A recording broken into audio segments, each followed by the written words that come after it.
నమస్కారం ప్రజలరా. నిన్న farm house లో కచరా గారు, కే అంటే కల్వకుండా, చే అంటే చంద్రశేఖర్, ఆర్ అంటే రావు, కచారా గారు వీళ్ళంతా కొంతమంది బిఆర్ఎస్ నాయకులతో కలిసి ఒక ఏదో మందు బట్టి ఏదో వేసుకున్నట్టు అందులో తాగింది దిగి మాట్లాడిరో లేదో. అంటే మేము ఇట్లా భాష మాట్లాడే ముఖ్య కారణం అయితే మీరే సార్. ఎందుకంటే మీ దగ్గర మేము నేర్చుకున్నాం. కచరా గారు, మీ భాషనే నేర్చుకొని మేము రాజకీయాల్లోకి వచ్చాం. భాష మీ లెక్కనే ఉంటుంది, మీకన్నా డిఫరెంట్ లెక్క ఉండదు.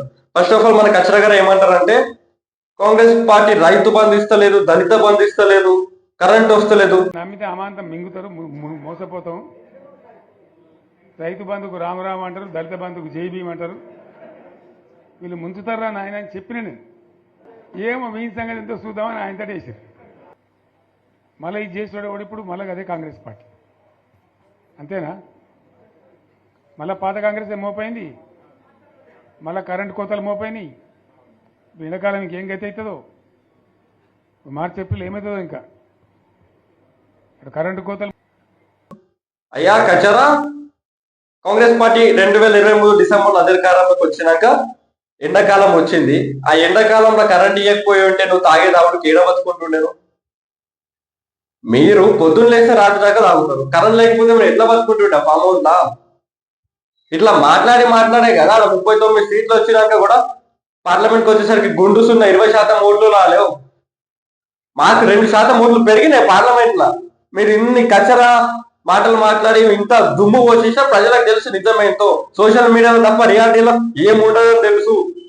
సోషల్ మీడియాలో పేడ్ బ్యాచ్ పెట్టుకొని అది చేసుకుంటే ఇది చేసుకుంటే ప్రజలకు తెలుసు. మాకు 2% ఓట్లు వెలిగినా మీకు 20% ఓట్లు తగ్గిపోయి గుండుసున్న వచ్చింది పార్లమెంట్ ఎలక్షన్స్ లో. అయినా కానీ మళ్ళీ బల్బు మాటలు అయితే ఏం తగ్గాయి. దళిత బంధు గురించి మాట్లాడే మీరు రాష్ట్ర ప్రభుత్వం చేపట్టిన కులగణన సర్వేలు ఎందుకు పాల్గొలే? మీ కులం మీద తెలవాలి కదా. ఒక అపోజిషన్ లీడర్ లెక్క, ఒక షాడో సీఎం లెక్క మీరు పాల్గొనాలి కదండి. సీఎం, మాజీ సీఎం గారు, ప్రస్తుత షాడో సీఎం గారు, మీకు అంతా గురించి సోయి ఉండకలే అని ఇంకొకటి ఏమో అంటాడు. ఒకసారి చూడండి. నేను హరీష్ రావుకి చెప్తున్నా, మీరు 2 తాలూకాల ప్రజలను కూడా సమీకరించి సంగమేశ్వర బసవేశ్వర మీద పెద్ద ఎత్తున దండయాత్ర చేయాలి, పోరాటం చేయాలి. హరీష్ రావు అంట జైరాబాద్ నారాయణఖేడ్ ప్రజలను తీసుకొని ఇట్లా దండోరలక యుద్ధం చేయాలంటే ఏమో చేయాలంటే మరి మీరేం బిగుతారండి? ఫామ్ హౌస్ లో బర్రెపోలు దొరుకుతారా? షాడో సీఎం అయ్యి ఉంటే, మీరు అపోజిషన్ లీడర్ అయ్యి ఉంటే మీరు కదా బయటికి రావాల్సింది. మీకు వద్దు అనుకుంటే హరీష్ రావుకో ఎవరికో ఒకరికి ఇచ్చేయండి, రాజీనామా చేసేయండి. అపోజిషన్ పార్టీ పొజిషన్ లో ఉన్నది మీరు, పార్టీ అధినేత మీరు అపోజిషన్ పార్టీకి. మళ్ళీ ఈరోజు హరీష్ రావు ఉద్యోగులు మీరేం గాంధీ పనులు ఉంటారు ఫామ్ హౌస్ లో కూర్చొని మజాక్ చేస్తారు ఏంటండి? టిఆర్ఎస్ పార్టీ పుట్టిందే తెలంగాణ కోసం అంటాం. కోసమే బయలుదేరిన జెండా గులాబీ జెండా. జర్రంత మోసం జరిగింది. ఆ జర్రంత మోసానికి ఇవాళ ఓడోడిగా ఉనుక మీద రోకలనే దుంకులాడుతుండు. అంతే కదా? ఎందుకు వానికి దాని కూడా ఏమేమో మాట్లాడుతుండు. సరే, నేను మరి బీఆర్ఎస్ ఎంపీగా నేను మార్చదా? అంటే దురాశ దుఃఖానికి చేయడానికి అయింది. ఇప్పుడు మీకు ఏదో పీకి పొడుస్తే మనం బీఆర్ఎస్ చేసి ఆడలేదు ఈడలేదు ఏదో లేదు, గంజి తాగని కూడా గంజి లేకుండా దిక్కు అయిపోయింది. మీరు జర అంతో ఎంతో నయం, కానీ మీ డ్రామాలో మీ కొడుకు వల్ల మొత్తం నాశనం అయిపోయింది అనుకోండి. సో ఇంకొకటి ఏమంటారు, దరిద్రులు అంటే ఎవరు దరిద్రులు? కాబట్టి మనం వీళ్ళ మెడలు వంచి ఖచ్చితంగా వాటిని సాధించాలంటే పోరాటానికి సిద్ధం కావాలి. మళ్ళీ ఇప్పుడు ఈ దరిద్రులు వచ్చి మళ్ళీ నాశనం పడుతున్నారు.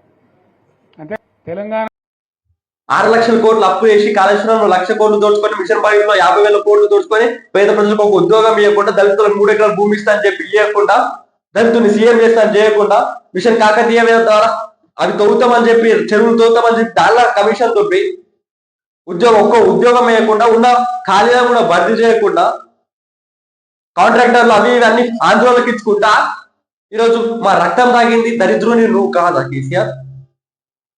నువ్వు కాదా? నువ్వు కాదంటే చెప్పు, మేము ఈరోజు సైలెంట్ అయిపోతాం. మేడం గంభీరంగా మౌనంగా చూస్తున్నా. నేను కొడితే వట్టి కొట్టు నాకు అలవాట్లేదు కదా. నేను వెళ్ళినా అంటే మళ్ళీ భూకంపం పుట్టాలిగా. చూద్దాం ఎక్కడి దాకా చేస్తారో, వీళ్ళ కథ ఏందో చూద్దాము. మనోళ్ళందరూ కూడా ప్రతి ఫిబ్రవరి నెలాఖరులో ఒక పెద్ద బహిరంగ సభ పెట్టాలి, వీళ్ళ కథ చూడాలి అనేది జరుగుతూ ఉంది. వస్తాడంట. ఎడికి వస్తావు? ఎటు వస్తావు? మరి ఏమంటారో చెప్పినట్టు ఫస్ట్ కట్ట లేకుండా నడుచుకు నేర్చుకో, కట్ట లేకుండా నడుచుకు నేర్చుకో. ఆల్రెడీ రేవంత్ అన్న దెబ్బకు కింద నుంచి పైన దాకా అన్ని బొక్కలు తిరిగినాయి, ఇంట్లో ప్రజలు కూసబెట్టిరు, ఫామ్ హౌస్ నుంచి ఇట్లా లాక్కొచ్చే పరిస్థితులు ఇప్పుడు ఉన్నా మళ్ళా వచ్చిస్తానంట, భూకంపం వస్తుందంటే మజాకు తాగిన మాట దిగకపోతే ఇంత ఉంటది, పెద్ద మజాక్ మాటలు. మళ్ళా ఈ తాగుపోతున్న మాటలకి సోషల్ మీడియాలో ఇవి హల్చల్. ఏందయ్యా ఇది? ఫస్ట్ అలా మల్లన్న సాగర్ కోసం భూములు తీసుకున్నారు, పేద ప్రజలకు భూములు ఇస్తామని చెప్పి వాళ్ళ భూములలో నీ అల్లుడు హరీష్ ఫామ్ హౌస్ కట్టుకుని కదా, ఒకసారి అడిగి ఇద్దరు మామల్లుడు అంగిలాగు లేకుండా ఇంటికి వస్తారేమో చూడు.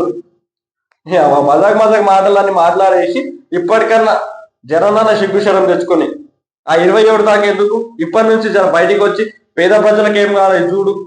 గవర్నమెంట్ ఏమో తక్కువ వేస్తే సలాలి నీకు ఎవరైనా ఏమని అంటుంటావు, సలాలు ఇస్తే మేము మీ లెక్క కాదు కదా జైలు, మీ లెక్క కాదు, సలాలు ఇస్తే మేము పాటిస్తాం. లోపల రండి, లోపల నుంచి బయటికి రండి, వచ్చి సలహాలు ఇస్తే అప్పుడు మేము చూస్తాం, ఖచ్చితంగా మీ సలహాలు పాటిస్తామండి. ఎందుకంటే మీరు the great, the fail CM and the fail opposition leader కదా. Thank you.